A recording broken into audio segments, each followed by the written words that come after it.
Hello, everybody. This is The Poison Tree by Bankim Chandra Chattopadhyay, Chapter 35, The Return. The work required to be done in Calcutta was finished. The deed of gift was drawn up. In it, special rewards were indicated for the brahmachari and the unknown Brahmin. The deed would have to be registered at Haripur. Therefore, Nagendra went to Govinpur, taking it with him. He had instructed his brother-in-law to follow. Srish Chandra had striven to prevent his executing this deed, also to restrain him from making the journey on foot, but in vain.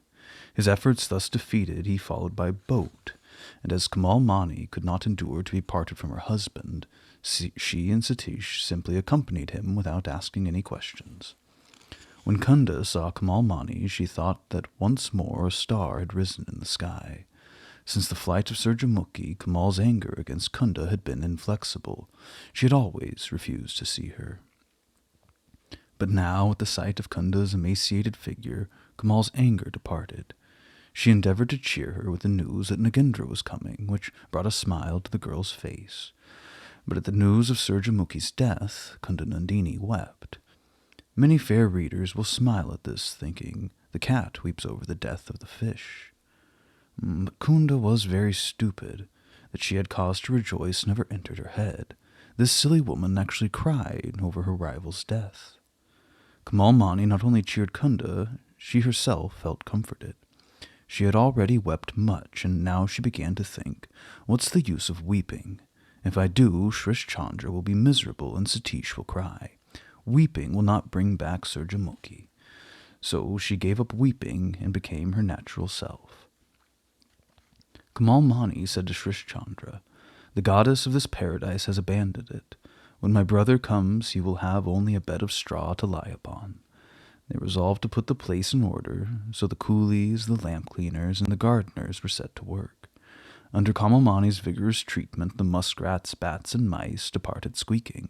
The pigeons flew from cornice to cornice, the sparrows fled in distress. Where the windows were closed, the sparrows, taking them for open doorways, pecked at them with their beaks till they were ready to drop.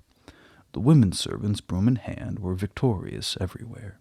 Before long the place again wore a smiling appearance, and at length Nagendra arrived. It was evening, as the river courses swiftly when at flood, but at ebb the deep water is calm, so Nagendra's violent grief was now changed into a quiet gravity. His sorrow was not lessened, but he was no longer restless. In a quiet manner he conversed with the household, making inquiries from each one. In the presence of none of them did he mention the name of Surjamukhi, but all were grieved at the sorrow expressed by his grave countenance. The old servants, saluting him, went aside and wept. One person only did Nagendra wound. With the long, sorrowing Kunda, he did not speak. By the orders of Nagendra, the servants prepared his bed in Surjamukhi's room. At this order, Kamal Mani shook her head. At midnight, when all the household had retired, Nagendra went to Surjamukhi's chamber, not to lie down, but to weep. Surjamukhi's room was spacious and beautiful. It was the temple of all Nagendra's joys, and therefore he had adorned it with care. The room was wide and lofty, the floor inlaid with white and black marble, the walls painted in floral designs, blue, yellow, and red. Above the flowers hovered various birds. On one side stood a costly bedstead, beautifully carved and inlaid with ivory. Elsewhere, seats in variously colored coverings, a large mirror, and other suitable furniture. Some pictures, not English, hung upon the walls. Surjamukhi and Nagendra together had chosen the subject and caused them to be painted by a native artist, who had been taught by an Englishman and could draw well. Nagendra had framed the pictures handsomely and hung them on the walls. One picture was taken from the birth of Kartika, Shiva sunk in meditation on the summit of the hill, Nandi at the door of the arbor. On the left, Hembatra, finger on lip, is hushing the sounds of the garden. All is still. The bees hid among the leaves, the deer reposing.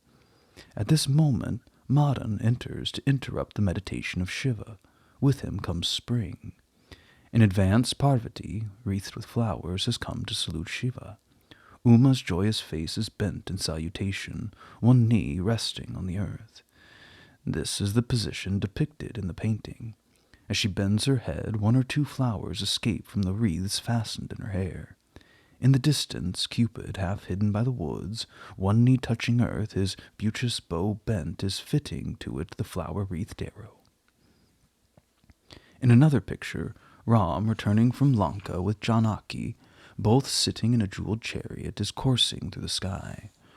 Ram has one hand on the shoulder of Janaki, with the other is pointing out the beauties of the earth below. Around the chariot many colored clouds, blue, red, and white, sail past in purple waves.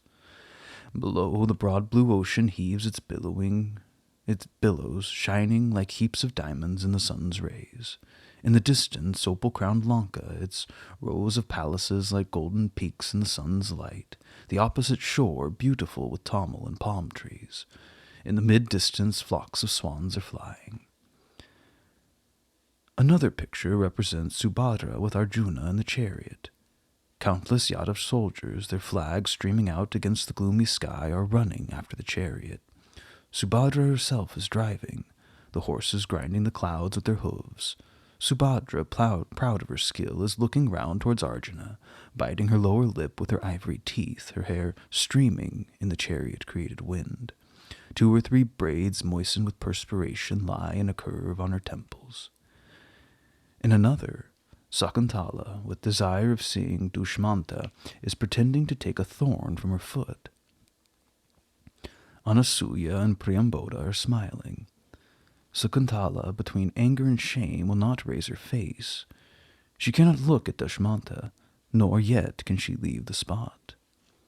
In another, Prince Abhimaya, armed for battle and, like the young lion, eager for glory, is taking leave of Uttora, that he may go to the field. Uttora, saying that she will not let him go, is standing against the closed door weeping, with her hands over her eyes. It was past 12 when Nagendra entered the room.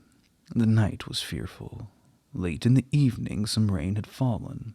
Now the wind had risen and was blowing fiercely, the rain continuing at intervals. Wherever the shutters were not fastened, they flapped to and fro with the noise of thunderclaps, the sashes rattling continuously. When Nagendra closed the door, the noise was less noticeable. There was another door near the bedstead, but as the wind did not blow in that direction, he left it open. Nagendra sat on the sofa, weeping bitterly. How often had he sat there with Surjamukhi? What pleasant talks they had had! Again and again Nagendra embraced the senseless seat. Then raising his face, he looked at the pictures so dear to Surjamukhi. In the fitful light of the lamp, the figures in the pictures seemed to be alive. In each picture, Nagendra saw Surjamukhi. He remembered that one day she expressed a wish to be decked with flowers like Uma in the picture. He had gone forth, brought in flowers from the garden, and with them decked her person. What beauty decked with jewels had ever felt the pleasure felt by Surjamukhi at that moment? Another day she desired to drive Nagendra's carriage in imitation of Subhadra, whereupon she had brought a small carriage drawn by ponies to the inner garden. They both got in, Surjamukhi taking the reins. Like Subhadra, she turned her face towards Nagendra, biting her lower lip and laughing. The ponies, taking advantage of her inattention, went through an open gate into the road.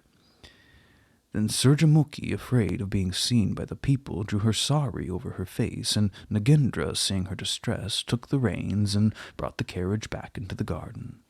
They went into the chamber laughing over the adventure, and Surjamukhi shook her fist at Subhadra in the picture, saying, "You are the cause of this misfortune." How bitterly Nagendra wept over this remembrance.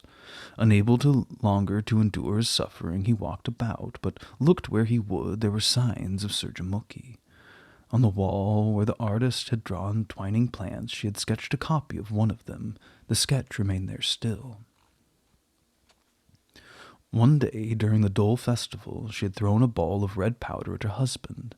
She had missed her aim and struck the wall, where still the stain was visible. When the room was finished, Surjamukhi had written in the spot, "In the year 1910 of Vikramaditya, the room was prepared for my guardian deity, my husband, by a servant, Surjamukhi." Nagendra read this inscription repeatedly. He could not satisfy his desire to read it. Though the tears filled his eyes so that he could not see, he would not desist. As he read, he perceived the light becoming dim and found the lamp ready to expire. With a sigh, he laid down. But scarcely had he done so ere the wind began to rage furiously. The lamp, void of oil, was on the point of extinction. Only a faint spark like that of a firefly remained. In that dim light a remarkable circumstance occurred. Astonished by the noise of the shutters, Nagendra looked towards the door near the bed. In that open doorway, shown by the dim light, a shadowy form appeared. The shape was that of a woman, but what he saw further made his hair stand on end. He trembled from head to foot. The woman's face had the features of Surjamukhi. Nagendra started to his feet and hastened to the figure, but the light went out. The form became invisible. With a loud cry, Nagendra fell senseless to the ground. When Nagendra recovered consciousness, thick darkness filled the room. By degrees he collected his senses. As he remembered what had caused the swoon, surprise was added to the surprise. He had fallen senseless on the floor. Then whence came the pillow on which his head was resting? Was it a pillow?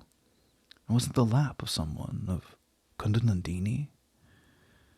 To solve his doubt, he said, "Who are you?" But the supporter of his head made no reply. Only a hot drop or two fell on his forehead, by which he understood the person was weeping. He tried to understand the person by touch, and suddenly he became quite bewildered. He remained motionless for some moments, and with laboring breath raised his head and sat up. The rain had ceased, the clouds had disappeared. Light began to peep into the room. Nagendra rose and seated himself, then perceived that the woman had also risen, and was slowly making towards the door. Then Nagendra guessed that it was not Kundanandini. There was not light enough to recognize anyone, but something might be guessed from the form and gait. Nagendra studied these for a moment, and then, falling at the feet of the standing figure, in troubled tones, he said, "Whether thou art a god or a human being, I am at thy feet. Speak to me, or I shall die." What the woman said he could not understand, but no sooner had the sound of her voice entered his ear than he sprang to his feet and tried to grasp the form. But mind and body again became benumbed, and like the creeper from the tree, he sank at the feet of the enchantress. He could not speak. Again the woman, sitting down, took his head upon his lap. When Nagendra once more recovered from stupor, it was day. The birds were singing in the adjacent garden. The rays of the newly risen sun were shining into the room. Without raising his eyes, Nagendra said, "Nagendra, when did you come? Kunda, when did you come? This whole night I have been dreaming of Surjamukhi. In my dream I saw myself with my head on Surjamukhi's lap. If you could be Surjamukhi, how joyful it would be." The woman answered, "If it would delight you so much to see that unhappy being, then I am she." Nagendra started up, wiped his eyes, sat holding his temples, again rubbed his eyes and gazed. Then bowing his head, he said in a low voice, "Am I demented, or is it Surjamukhi living? Is this the end of my destiny, that I should go mad?" Again the woman, clasping his feet, wept over them, saying, "Arise, arise, my all. I've suffered so much. Today all my sorrow is ended. I am not dead. Again I've come to serve you." Could delusion last longer? Nagendra embraced Surjamukhi and laid his head upon her breast. Together they wept, but how joyous was that weeping!